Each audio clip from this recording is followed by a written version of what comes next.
So good morning, everyone. Welcome to our fourth session on conferring. We're thrilled to have you all join us today. Today what we're going to look at is the architecture of the conference. We're going to give you an example of what that can look like. And then we're actually going to try it ourselves. And then we'll spend some time around the tracking sheets. How do you ensure you get to all of your students, the scheduling pieces to make sure that everyone's getting some sort of feedback. And then we're also going to share with you lots of different resources that the units of study provide us in order to be able to lift the writing of our students, especially if you're not very comfortable or familiar with writing and writing instruction. So again, welcome today, and we'll just get started right away. So to begin with, what we're going to do is we're going to review our sessions, the workshop cycle. And so in session 2, we spent some time talking around the mini lesson, how it's really important that we keep that really tight. And then session 3, we spent time talking about the notebooks and how the notebooks can be leveraged both in the mini lesson as well as the largest section of our writers conference, the independent writing section. And it's here that we as teachers are going to be spending our time working and differentiating for our students and their writing instruction. And so this is going to look different depending upon the needs of your class. Teachers are going to be doing that either through one-on-one conferences, potentially small group instruction. You might be doing table conferences, peer group conferences. There's a whole variety of things, and each day might look a little bit different. And so we'll talk about what that looks like here for the remainder part of today's session. So before we do that, we're going to go to the Jamboard, and we are going to brainstorm what it is that we know about conferring, why is it a powerful tool, and then we are also going to look at some of the trickies. So let's just have a look and see what people are saying. Gives a personal check-in, absolutely. Allows you to customize student goals, for sure. Conferring is our opportunity to differentiate our instruction for our students, depending on what skill they need to work on and lift. Great feedback for improvement in writing. Timely feedback is so important for our students, and for them to be able to practice and then to have some feedback and then go back and practice again is essential. When we look at some of the trickies, making sure you see each student frequently enough, absolutely. And that's not something that we're just going to, it's something that needs to be planned. It's not something we're going to trust that we just get to everybody.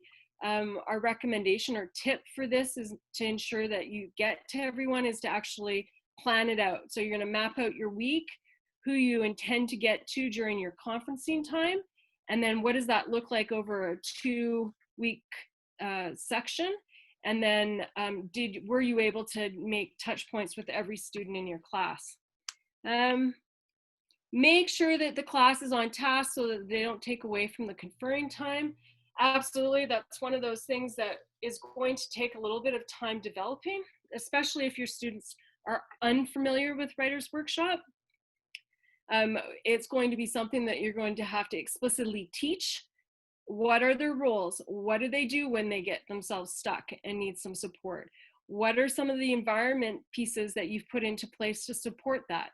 So your anchor charts, going to the anchor charts, going to your partner, ensuring that they pay attention to their expectations. So that expectation chart that we referenced in the mini lesson, please. What is the teacher doing? What are the students supposed to be doing in the conferring time? Once we're all very clear about our roles, it really helps students to stay focused and on track.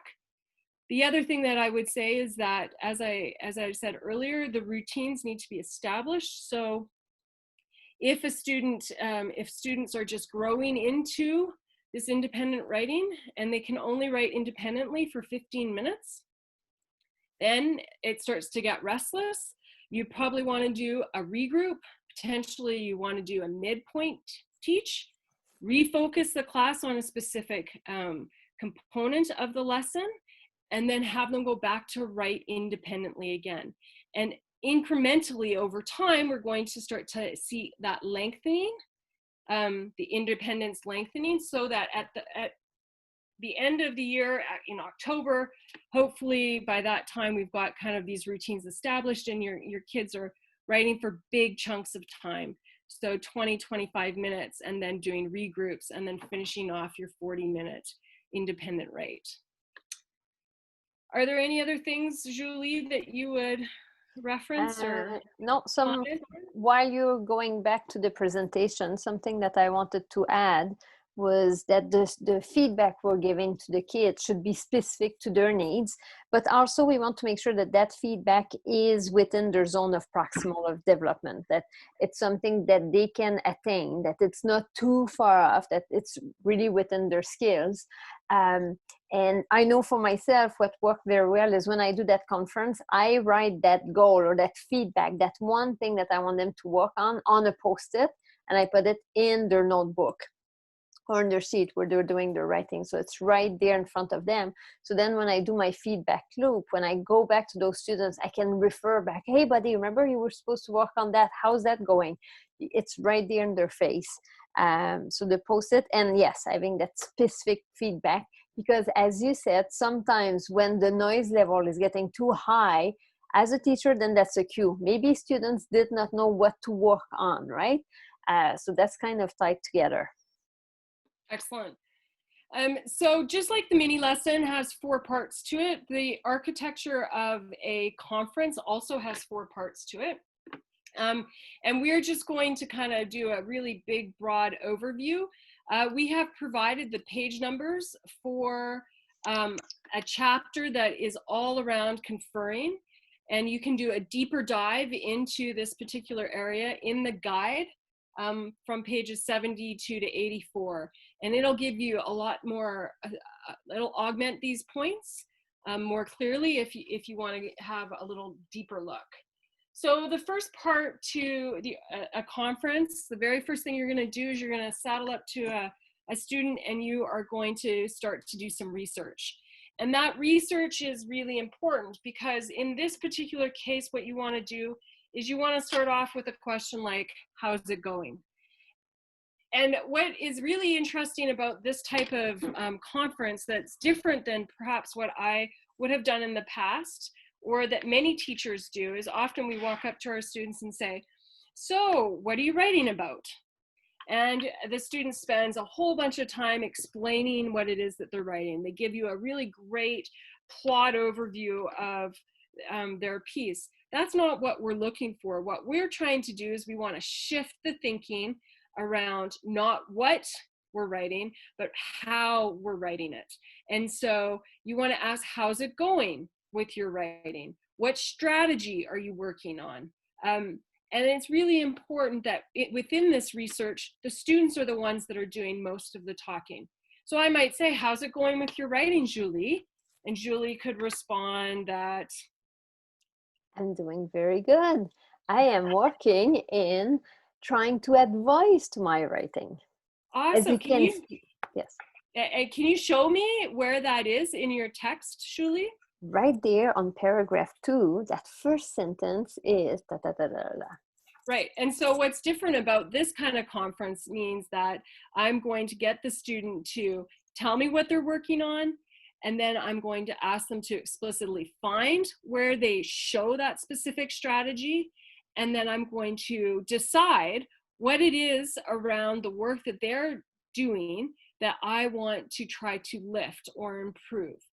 It's really important that when we look at these kind of conferences, that we're going to identify or pick the thing that is going to make the largest impact on their writing. So they may have some spelling errors and there are some grammar errors, but that might not be what you want to focus on at this particular point. We really want to look at the structure, the main elements, the strategies that they're using to develop, their language choices. Those are the things that we want to be able to coach into so that their writing and their skill will improve. The other thing that's really important to remember is that the conference isn't specific to this particular piece, that the feedback that we give them is feedback that they should be able to take forward in all of their future writing. So I'm not trying to fix the piece that they're working on presently, but rather build their skill so that their skill improves on this piece as well as pieces moving forward. So I'm going to spend a little bit of time researching. That's going to take us approximately 2 minutes. Then I'm going to decide that where I'm going to lift their writing. And after I've done that, the very first thing I want to do in my conferences, I want to be able to provide them with a compliment. So Julie, I can tell that you've been working on including voice in your writing, because look at the word choice that you have in this first paragraph. And you're being really descriptive, and the words that you're using have implied tone. That's really awesome. So I'm going to start with a compliment. Then I'm going to identify what is the one point I'm going to teach them and leave them. And then I'm going to spend a little bit of time modeling or demonstrating what that might look like. So I may say to Julie, you've done some really great work around your voice, but one of the other things that's going to help you build voice in your writing is also to be able to use transitions, transitional words that are going to link your ideas throughout your paragraph. And so at this point, I would go into her particular piece and give her an example of how that could look. We would do that together. Or alternatively, I'm going to pull out my mentor text where I have an example that I could then reference for her to be able to see how that looks. Then at the end, what I'm going to do is I'm going to repeat my teaching point and tell them to continue working.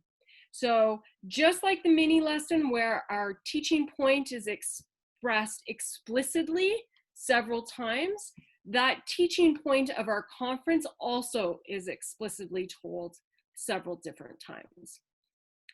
You also probably at this point want to leave some sort of artifact, as Julie had indicated that she, with her students, used to use a Post-it note where she might write down her thought and then leave it for them so that they can put it in their notebook and she can come back to that next time they have a conference. We have had some teachers that have used things like a receipt book that has the carbon copy in it.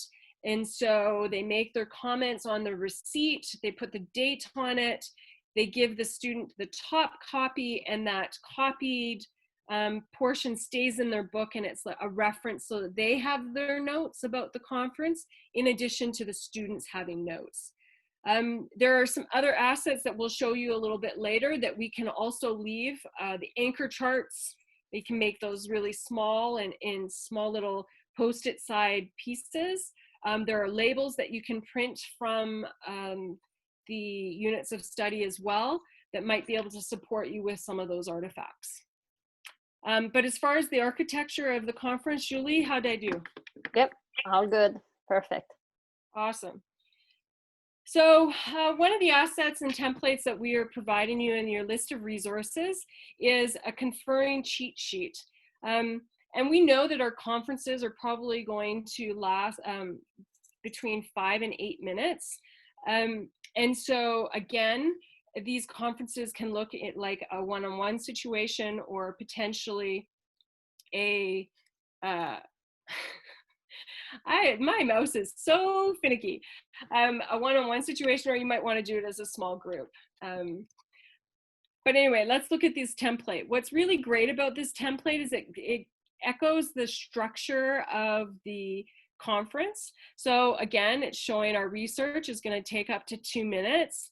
It involves on-the-spot research. So that means that you're not taking a bunch of books home to look at, but rather you're investigating with the student about what it is that they're working on that day.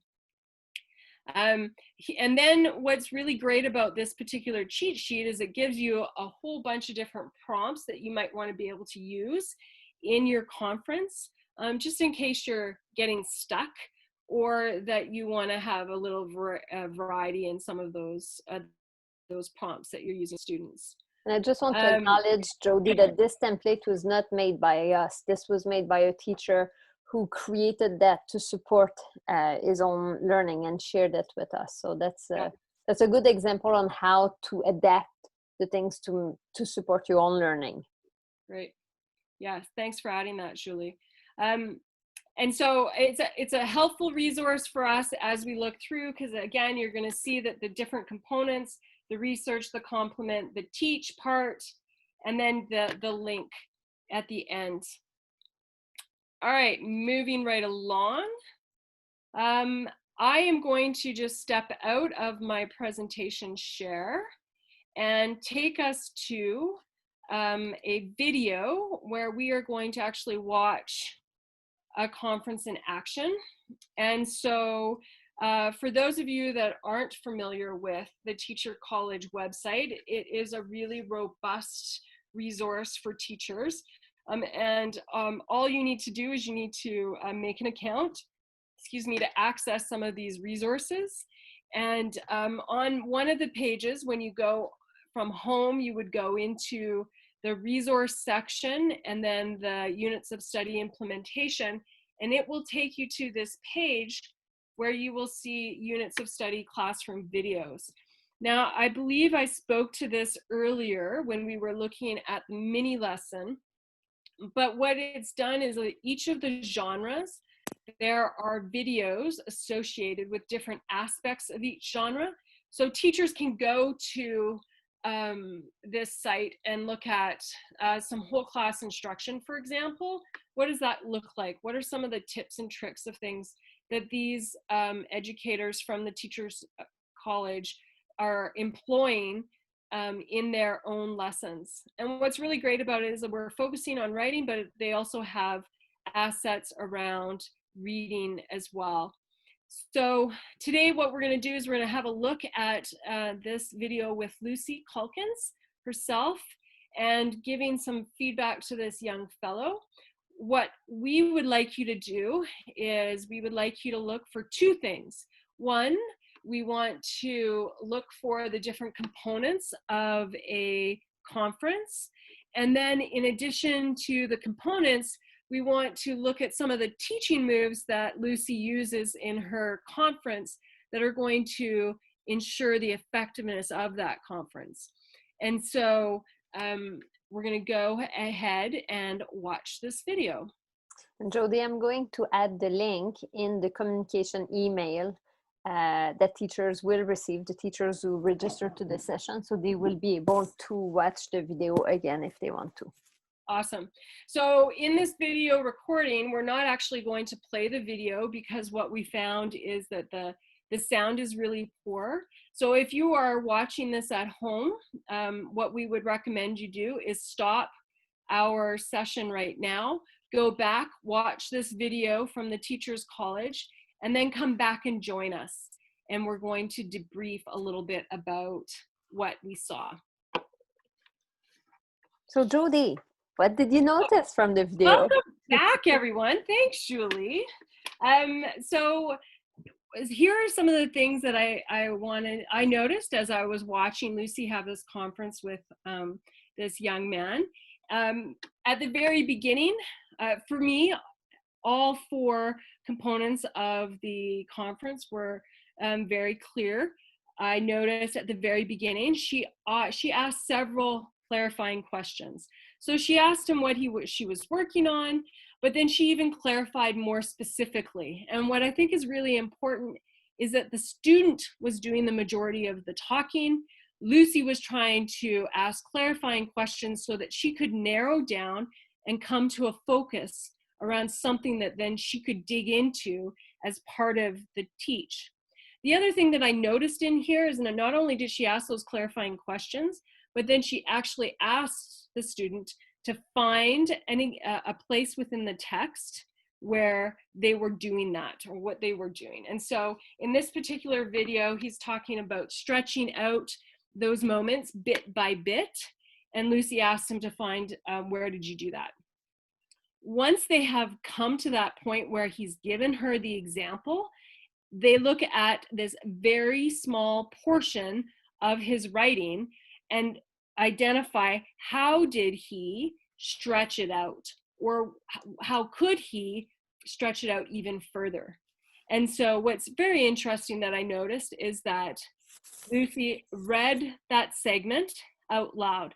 It almost becomes a one-on-one read aloud between herself and the student. He's following her thinking as she reads this particular piece out. And while she's reading, she's noting some very positive things that the student was doing. So that he starts with a really powerful image, and she's complimentary to the things that she's seen as she's reading his example. When Something she that gets, yeah, no, so go ahead. no, go ahead, Jody. I'll say it after. I was going to say the next thing that we noticed as far as a craft move from Lucy was that she references and pulls out a mentor text. And so she identifies this bit by bit, but then she goes and she shows the student a mentor text that they've been working with that he would be familiar with.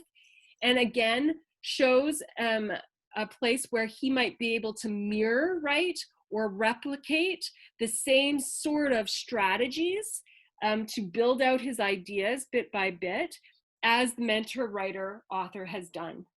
And then at the very end of this conference, she restates that importance of doing that bit-to-bit learning for her student. And so in total, she has a really succinct lesson that is very targeted and very focused, and that the student at the end of the conference knows very clearly what it is that he needs to build out and work around. Julie? One thing that I wanted to add was what I love in watching Lucy is that she's giving the teaching point, but she's explaining also the purpose. Why is this teaching point going to make his piece of writing stronger? That purpose, the why, students needs to know it. They need to know the reasoning. Like her thinking out loud is super important. The other thing too, as we watch Lucy, it goes so smoothly. We have to remember that ourselves, my first conferences was not that smooth. We have to remember ourselves that we're learners into this, and that our students are also learners. So I know when we're saying like try to keep it around 8 minutes with each student, the first few times it will take longer because, and even me, I used that cheat sheet with me to make sure that I had some cues to help me guiding that discussion. So make sure to recognize that you are learners in this process, you and your students too. So it will, I know the time constraint is probably in everyone's mind. How will I find the time to confer with all my students? At the beginning, it may take you longer, it might be rocky, but the more you do it, the more natural it will become. Yeah, really good point, Julie. Thank you. It's like anything, we have to practice in order to become better at it, more proficient. And that's also where that scheduling piece becomes really important for us, just to ensure that we're getting to the kids, to all of our kids, and we're doing it with some regularity. So moving on, the next thing we're doing is we would like you to have a look at some grade level samples of student writing, and realizing, of course, that we don't have a true conference opportunity because we don't have the students here to do the research of. What we would like you to do is have a look at your grade level sample, and then and we have provided you with a URL and a folder to those writing pieces. And so I'm going to go into this student example folder. I'm going to pick a grade. And then what we would like you to do is we would like you to identify a strength. What's the positive? What's the compliment that you would give this student? And then additionally, what is the teaching point that you would identify? Remembering, of course, that the teaching point is going to be something that is going to be really important in lifting the entire piece. And so you can have a look at some of your colleagues' comments as those have been identified down the sides of these particular texts. The next resource we want to show you is one of my favorite. The book that's called If Then. It's really, I don't know, Jody, do you have it with you? Do you want to show it? I do. So it's right here. It's not one of the coils. It's one of the bound books that will come in your unit of study, and it's called the If-Then Curriculum. One of the things that you'll notice about this book is at the beginning of this is actually there are some potential units of study that haven't been built out in their entirety, but just are rather skeleton units that teachers could then build out themselves. But the back half of this book is really, as Julie said, makes it one of our favorite resources, because one of the things that we hear from teachers a lot is that, you know what, I'm not very comfortable in giving student feedback because I don't know how to help them lift their writing. And so in And the you back, know, Jody, often, and I know I'll use myself as an example, often when I don't know, my first go-to is, let's work on grammar. Let's work on spelling, because that's an easy, quick feedback. But as you mentioned earlier, that's not what's going to move our students as writer. right. And that then, if that's the only comment that we're working on, then that's where students see the priority and they'll spend their time on that, but they won't lift the other components of their writing. Really good point, Julie. So what you'll see is that the back of this book is by genre. So we've indicated the page numbers that you would go to. So I'm working in the narrative genre, or the examples that we used today were all from argumentative writing. So I'm going to go to the argumentative section. And essentially what they've done is they've picked out the top dozen or so areas that students struggle. So if a student is, let me see, writing seems to be paragraph randomly, the writer seems to paragraph randomly or not much at all. Okay, so if that's what we're seeing in this student's writing, then after you've acknowledged and given them a compliment, then we are going to move to, you might say this. And so they've given you some ideas of ways to support and lift that particular issue within a writer's writing. And then the last, on the far right-hand side of that column, it says, leave the writer with. And so you may leave an artifact or something with that writer so that they can specifically work on embedding that skill after you have left the conference. And so this is a really fabulous resource because it gives us some places to go to build and lift our student writing. And something I want to add, Jody, because as I said, it's important to acknowledge that we're also learners in that process. So you might not have, as you're conferring with the students, you may not have time to go and open your if-then book and flip to the page and try to find what you might say. So during that conference, feel free at the beginning to read. And then after that conference, when you have your own time, you go to that if-then and you reflect on one possible strategy that you can give to that student. And the next time you're conferring with that student, then you can go back to this, right? Or just write it on a post-it, and the next day when you come into class, you give that post-it to him. So there's different ways, but we need to make sure that it's a process that we are learners, I guess. Yeah. Yeah. And what's really great about this is that these are pretty common issues or mistakes that students are making.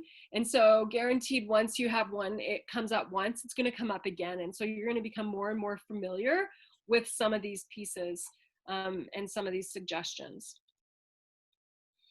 Okay, so some other really great assets that the units of study provide us are the student samples that you were reading. And basically what is really great, I'm going to take you to the Heinemann site.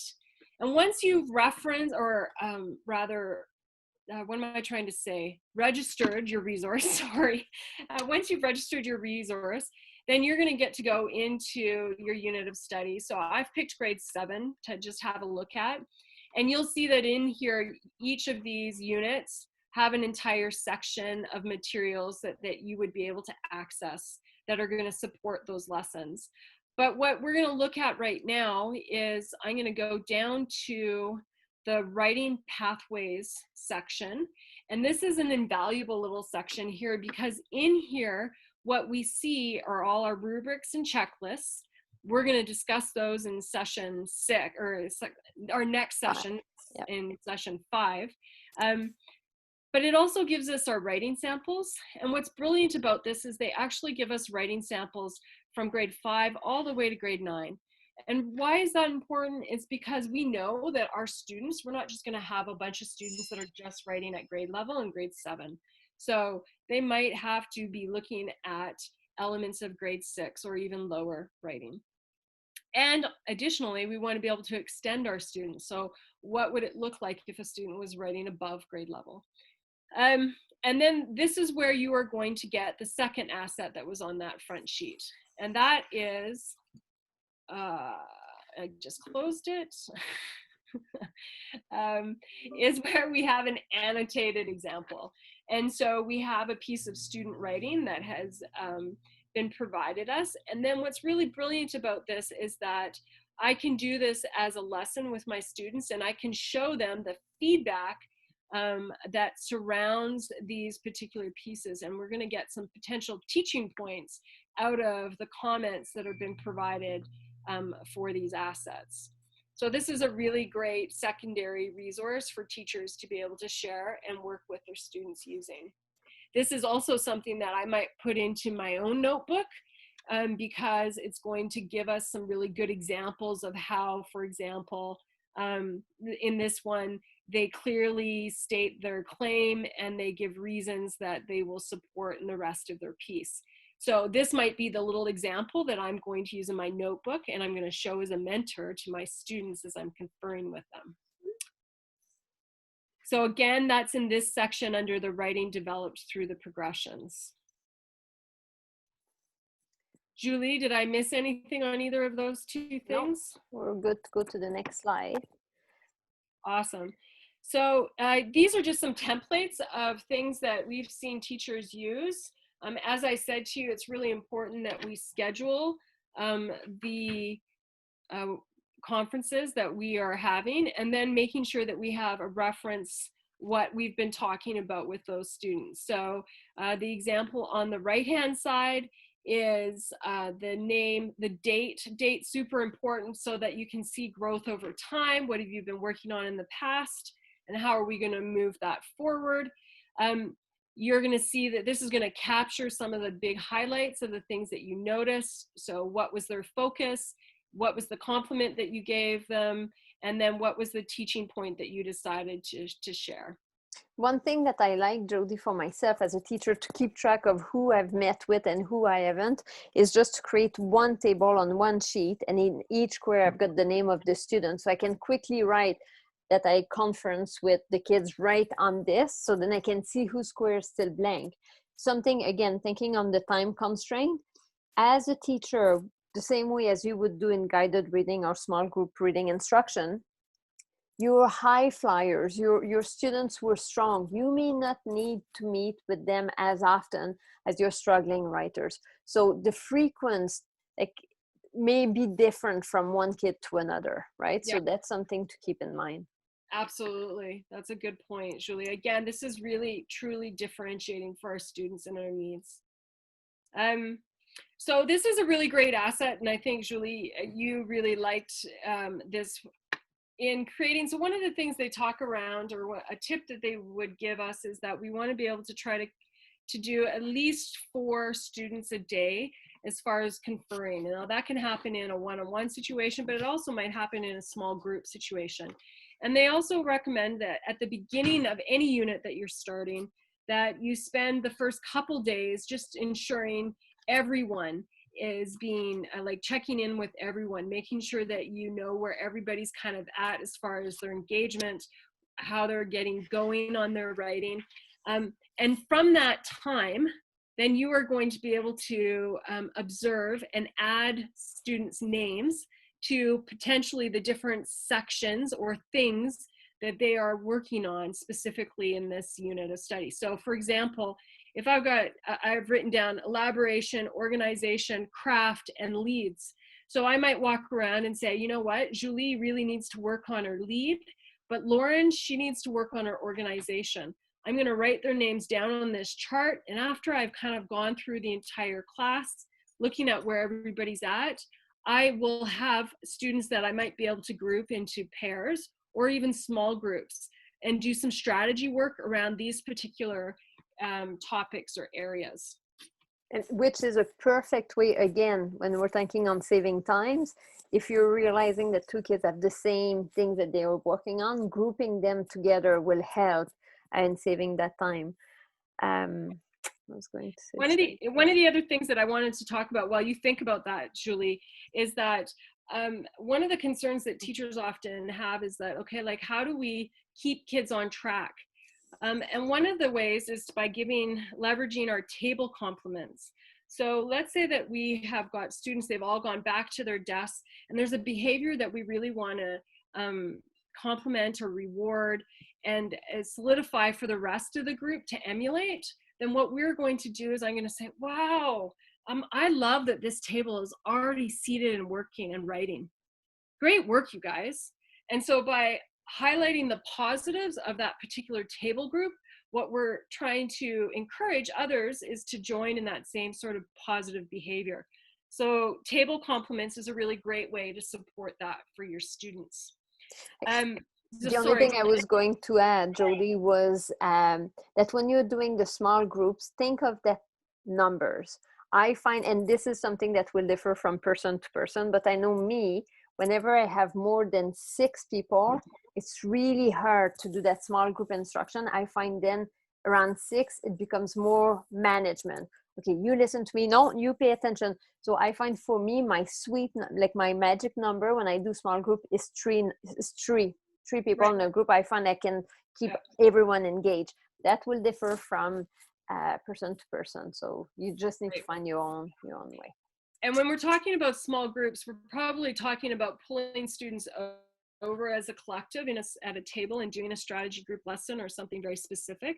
Another way that we can look at supporting our students is, let's say that I have leaned over and I'm having a conversation with Julie around her lead, but I know at that table that Johnny is also struggling a little bit with a lead. So I have no problem at this point saying, you know what, Johnny, why don't you have a listen in as Julie and I talk about leads together. And so now I'm starting to leverage that community of partners that are at that writing table, and then they become supports for each other. The other idea that I thought was really cool when we were doing some training around this is they suggested creating a peer conferencing group. So let's say that Julie and I pull Julie and Lauren together, as well as a couple other students, and we spend a little bit of time talking about their transitions. And so what I'm going to do is I'm going to teach this little group. Maybe it's 1 person per table group. I'm going to teach them, and then I'm going to empower them to go back to their tables to help support their students around teaching them the same thing that I had just spent time working with that small group on. And that's another way to leverage that peer community, writing community in our classroom. Hey, I think we're good with this. Awesome. Okay, so teachers say, oh my gosh, you're talking about small group instruction. What if I don't know what small group, like what lessons to plan out of that, or where to go with some of this writing? The Units of Study provides us with yet another resource. And so I spoke to you when we were talking about the overview, about in the back of the back cover of your unit has an overview of the entire unit. And in that, you will see in the second left column a listing of possible conferring and small group ideas that will augment the lesson that you're actually leading. And so each lesson has some recommendations or suggestions based on the research that they've done when they created these units around things that might be commonly shared and that you could then leverage into your own conferring and small group work. And so that's an asset that many teachers are utilizing to use as their basis for their plan within that specific topic area. All right, moving on. Is our conferring toolkit. One of the things that you would have noticed when you watched Lucy in her conference is that she used mentor texts from the unit. And that she had that with her in a kind of like a little toolkit package.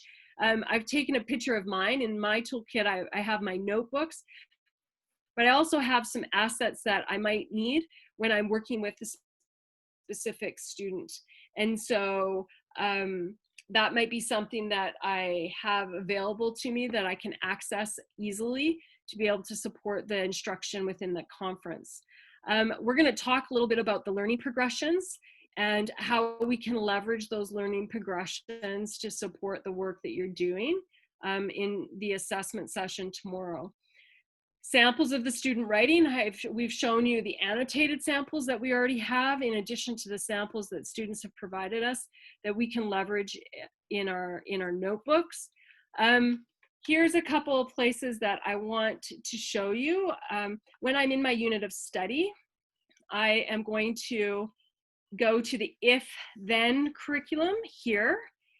And within this, if you go down to, so each one of these is exactly what you would see in the back of your book. But this last one is the customizable labels. If I click on the customizable labels, then what I'm going to see are, if they would open, is from the if-then books. These are assets that you could leave with, you can put onto labels or little post-its for our students, cut them out, and they would be an artifact that you might try to leave. So uses the mentor text to imagine what they hope to write. And then here are some specific strategies. Maybe I give this to the student, and the one that we've discussed is the one that I highlight. They then put it into their notebook, and it's something that they can refer back to and keep. Post-its are going to become they're an English teacher's best friend as far as being able to leave notes for our students that they can go back to and look at. One of the things that we've talked about is that in your conference, it's always good to have students repeat back what it is that they hear you saying before you leave, so that we understand that they're clear about their instruction after you leave. Oh, and then this last one here is our anchor charts. These anchor charts are, again, in our units of study. And one of the ideas is that you get a sheet like this, you make a couple copies, but then you cut them out. So if a writer was focusing on including a dialogue into their text, then this might be something that I give them as an artifact when I'm leaving, that we're going to try to expand our story by including dialogue to move the events of the story forward. And so all of these things are already prepared, and you are easy to be able to embed as part of your conference. Something, Jody, that I want to mention about that conferring toolkit, don't feel that you need to have it all prep ready like in September. This is something that you're going to build on, but something that I would strongly recommend is having student sample. Like if you're working, Jody is my student and I'm working with her and I see an amazing good example of a teaching point that she did, I'm going to ask her if I can make a copy of her writing, and I will keep that example in my folder. So it's going something that you're going to build over time. Yep. Yeah, absolutely, for sure. And as you teach through this and you become more familiar with the assets, then you're going to be able to come to use them more effectively, for sure. Okay, and then just last, before we wrap things up today, we wanted to share some really great assets here around conferring. And I'm going to tell you that we all have our literacy crushes, and Carl Anderson is Lawrence. And he has some really great resources that are very accessible and easy to read that provide us with lots of tips and tricks of how to make our conferences more effective. Julie, do you want to speak to one of these? The only thing I would add, what I love about his book is when you purchase them, as you can see, it's being published by Heinemann. You can register that resource, and again, you get access to all kinds of very valuable tools, but also videos where you see Carl doing his conference. And you notice that his style of conferring, he's still using the same structure as Lucy Calkins, but himself has a very different style of conferring than Lucy. So it's nice sometimes to see that the two are different and that your own conference will be your own, right? That's right. No, Yeah. I think we're good, Jody. So again, like really the takeaways from today, I think there are a couple. One, that a conference has 4 main components. That research piece where again, you're the listener and that you're asking specific questions for your students and looking at what they're doing as far as their writing, what strategies they're working on. The second part then is giving them a compliment and then identifying that teaching point that you want to leave them with. And then at the end, restating that teaching point and linking it to the work that they're going to move forward with. So there's clarity around those conferences. As Julie said, you're going to make it your own, but there are a plethora of resources for you in the unit of study that is going to help support, lift the writing of your students. So hopefully you found this session at least gotten a nugget or 2 out of it and some thought-provoking pieces, hopefully. And we look forward to you hopefully joining us on Wednesday at our 5th session around assessment. Thank you, everyone. Have a great day. Bye.